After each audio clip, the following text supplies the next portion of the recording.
بسم اللہ الرحمن الرحیم۔ السلام علیکم۔ جزوی لاک ڈاؤن مزید 2 ہفتے تک جاری رہے گا۔ وزیراعظم عمران خان ملک سے گندم اور ڈالر بھی اسمگلنگ ہو کر جاتے ہیں۔ ذخیرہ اندوزی بھی بڑا مسئلہ ہے جس کے لیے خصوصی قوانین لا رہے ہیں۔ عمران خان کی صحافیوں سے گفتگو۔ مزید ڈسکس کرنے سے پہلے اگر آپ نے ہمارے چینل ورلڈ ٹی وی کو سبسکرائب نہیں کیا ہے تو ابھی لائک کریں، سبسکرائب کریں اور ساتھ ہی گھنٹی کے بٹن کو پریس کریں تاکہ ہماری ہر نئے آنے والی ویڈیو کی نوٹیفیکیشن بر وقت آپ کو ملتی رہے۔ 14 اپریل 2020 وزیراعظم عمران خان نے ملک میں جاری کورونا لاک ڈاؤن میں مزید 2 ہفتے توسیع کرنے کا اعلان کرتے ہوئے بتایا کہ لاک ڈاؤن کو آگے لے کر جا رہے ہیں اور جزوی لاک ڈاؤن مزید 2 ہفتے تک جاری رہے گا۔ کورونا کے پھیلاؤ کو روکنے کے لیے لاک ڈاؤن کو بڑھایا گیا ہے۔ صوبے لاک ڈاؤن نہیں کھولنا چاہتے تو وفاق ان پر زبردستی نہیں کرے گا۔ اسلام آباد میں اجلاس کے بعد وزیراعظم عمران خان نے صحافیوں سے گفتگو کرتے ہوئے کہا کہ کورونا وائرس کا پھیلاؤ روکنے کے لیے ہم نے کرکٹ میچ گراؤنڈ، دکانیں، شاپنگ مال، شادی ہال سمیت جہاں بھی لاک ڈاؤن جمع ہو سکتے تھے ان سب کو بند کر دیا، کیوں نہ کہ اگر ایسا نہ کرتے تو وائرس تیزی سے پھیل سکتا تھا۔ انہوں نے کہا کہ اس وائرس کی ایک عجیب چیز ہے کہ جہاں بھی لوگ جمع ہوتے ہیں وہاں یہ تیزی سے پھیلتا ہے اور اسی لیے دنیا بھر میں لاک ڈاؤن کر دیے گئے ہیں تاکہ لوگوں کو محفوظ رکھا جا سکے۔ انہوں نے کہا کہ ہم نے اپنے عوام کی تحفظ اور وائرس کو پھیلاؤ سے روکنے کے لیے لاک ڈاؤن میں مزید 2 ہفتے توسیع کا فیصلہ کیا ہے۔ وزیراعظم نے قوم کا شکریہ ادا کرتے ہوئے کہا کہ ہمارے عوام نے تعاون کرتے ہوئے وائرس کو زیادہ تیزی سے پھیلنے سے روکنے کے لیے بھرپور تعاون کیا جس پر ہم ان کے شکر گزار ہیں اور یہی وجہ ہے کہ وائرس ہمارے اندازوں سے محض 3% پھیلا ہے۔ انہوں نے کہا کہ ہم نے جو کم از کم تخمینہ لگایا تھا اس لحاظ سے اب تک 190 اموات ہونی چاہیے تھی، لیکن ہمارے مؤثر اقدامات اور لاک ڈاؤن کے بدولت آج اموات کی تعداد اس کی نسبت انتہائی کم ہے۔ ہمارے اقدامات کے بدولت کیسز میں صرف 30% رپورٹ ہوئے ہیں جو ایک اچھی خبر ہے۔ امریکہ، اٹلی، اسپین سمیت باقی دنیا کے مقابلے میں ہمارے ملک میں اموات بھی بہت کم ہوئی۔ وزیراعظم نے خبردار کیا کہ وائرس کسی بھی وقت پھیل سکتا ہے تو ہمیں احتیاط کرنا نہیں چھوڑنی چاہیے، سب کو احتیاط کرنی چاہیے۔ انہوں نے کہا کہ جس لحاظ سے یہ وائرس پھیل رہا ہے اگر اسی طرح پھیلا تو ہمارا صحت کا نظام اس کا بوجھ برداشت نہیں کرے گا۔ جہاں ہم نے اس کی مدد کے لیے وینٹیلیٹر، ادویات، حفاظتی کٹس وغیرہ منگوائی ہیں۔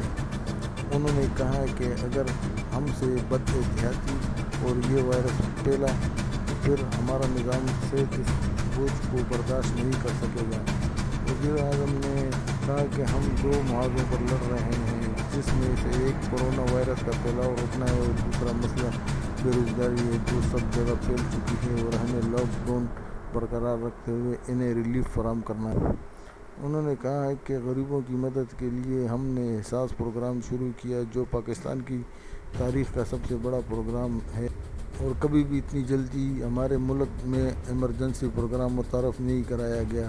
وزیراعظم نے اپنے پرانے موقف کو ایک مرتبہ پھر دہراتے ہوئے کہا کہ اس پروگرام میں کسی بھی قسم کی سیاسی مداخلت نہیں اور مجھے فخر ہے کہ یہ مکمل طور پر میرٹ پر ہے۔ انہوں نے کہا کہ جو لوگ اس پروگرام میں ابتدائی طور پر چھوٹ گئے ہیں ان کے لیے SMS سروس شروع کی جا رہی ہے جس کے ذریعے انہیں بھی 12,000 روپے کی رقم مل سکے گی۔ عمران خان نے بتایا کہ احساس پروگرام کے تحت اب تک 28 لاکھ خاندانوں کو پیسہ مل چکا ہے اور ان میں 45 ارب روپے تقسیم کیے گئے ہیں اور یہ پروگرام چلتا رہے گا۔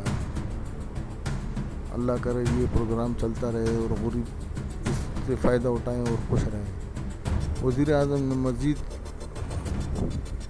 کہا ہے کہ ہم نے دیہاتوں میں کسی بھی قسم کی پابندی نہیں لگائی اور اب گندم کی کٹائی کا بھی سیزن ہے جس سے لوگوں کو روزگار ملے گا اور ہمارے پاس وافر مقدار میں اناج بھی ہوگا۔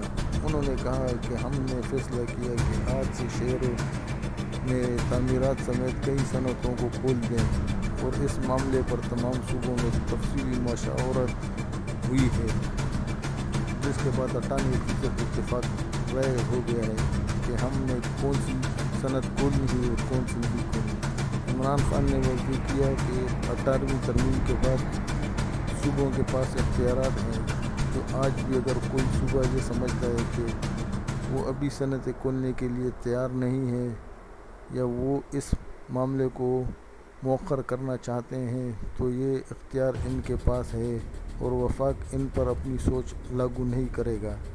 وزیراعظم نے تعمیراتی صنعت کھولنے کے فیصلے کا دفاع کرتے ہوئے کہا کہ جس صنعت کو وائرس سے سب سے زیادہ کم خطرہ ہے اس میں تعمیراتی صنعت زیر فہرست ہے۔ انہوں نے بتایا کہ ہم کل کنسٹرکشن انڈسٹری کے لیے ایک آرڈیننس لے کر آ رہے ہیں جو پاکستان کی کنسٹرکشن کی صنعت کے لیے ایسا پیکیج ہوگا جو آج تک پاکستان کی تاریخ میں نہیں دیا گیا۔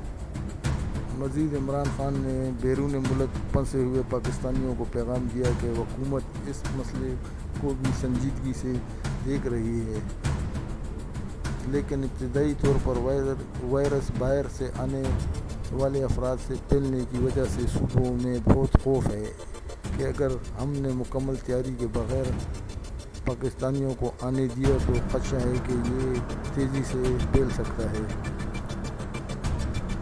وزیراعظم نے کہا کہ رمضان المبارک آ رہا ہے اور اس ماہ مبارک میں لوگ مسجد بھی جاتے ہیں، تراویح وغیرہ بھی پڑھتے ہیں، تو میں نے تمام مکتب فکر کے علماء کو بلانے کا فیصلہ کیا ہے جن سے ہم مشاورت کریں گے کہ ہم کیا اقدامات اٹھائیں کہ عبادت بھی کر سکیں اور کورونا سے بھی بچا جا سکے۔ انہوں نے کہا کہ ہم تمام مکتب فکر کے علماء سے مشاورت کے بعد انشاءاللہ رمضان سے پہلے آپ سب کو بتائیں گے کہ ہم اس میں توازن کیسے قائم کر سکتے ہیں۔ وزیر اعظم نے کہا کہ اس ملک کو دو بڑی چیزوں سے خطرہ ہے، ایک اسمگلنگ ہے، باہر ممالک میں گندم کی قیمت بڑھ گئی ہے اور لوگ خوف کا شکار ہو کر گندم جمع کر رہے ہیں جس سے ہمارے ملک سے گندم کی اسمگلنگ کا خطرہ ہے۔ عمران خان نے کہا کہ ہمارے ڈالر بھی اسمگلنگ ہو کر جاتے ہیں اور اسی وجہ سے ہم اسمگلنگ اور ذخیرہ اندوزی کرنے والوں کے خلاف آرڈیننس لے کر آ رہے ہیں۔ انہوں نے کہا کہ اسمگلنگ کرنے والوں کو سخت ترین سزائیں دی جائیں گی۔ ہم نے لوگوں کو پیسہ دے رہے ہیں لیکن اگر ذخیرہ اندوزی سے چیزوں کی قیمتیں ہی اوپر چلی گئیں تو ان لوگوں کا پیسہ بہت جلدی ختم ہو جائے گا۔ وزیر اعظم نے کہا کہ ہر سال رمضان المبارک سے قبل ذخیرہ اندوزی کر کے مصنوعی مہنگائی کی جاتی ہے اور اس سے چند لوگ فائدہ اٹھاتے ہیں، لیکن اب سخت ترین سزائیں دی جائیں گی جبکہ ذخیرہ اندوزی پر ہم مینیجر کو نہیں بلکہ مالک کو پکڑیں گے اور سزائیں دیں گے۔ اس موقع پر معاون خصوصی ڈاکٹر ظفر مرزا نے کہا کہ دنیا بھر میں 1,20,000 لوگ کورونا وائرس کے باعث جمع حق ہو چکے ہیں۔ پاکستان میں اب تک 51,432 ٹیسٹ کیے ہیں۔ پاکستان میں کورونا وائرس کیسز کی تعداد 15,716 ہے۔ پاکستان میں کورونا وائرس کے باعث جمع حق افراد کی تعداد 96 ہے۔ انہوں نے کہا کہ آج کے حوالے سے تخمینہ لگایا تھا کہ پاکستان میں 18,000 سے زیادہ کیسز ہوں گے، لیکن اللہ کا شکر ہے پاکستان میں صرف آج 5,716 کیسز ہیں۔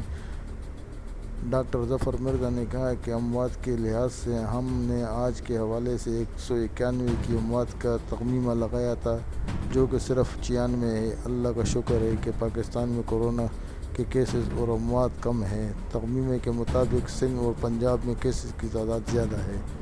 تو فرینڈ، یہ آج کی 14 اپریل 2020 کی یہ رپورٹ تھی کرونا وائرس کی بھی، اور وزیر اعظم نے جو اعلانات کیے ہیں اس کے بارے میں نے آپ کو رپورٹ کیا۔ تو مزید ہماری ویڈیو دیکھنے کے لیے ہمارے چینل ورلڈ ٹی وی کو سبسکرائب کرنا نہ بھولیں اور گھنٹی کے بٹن کو بھی پریس کریں۔ اللہ حافظ۔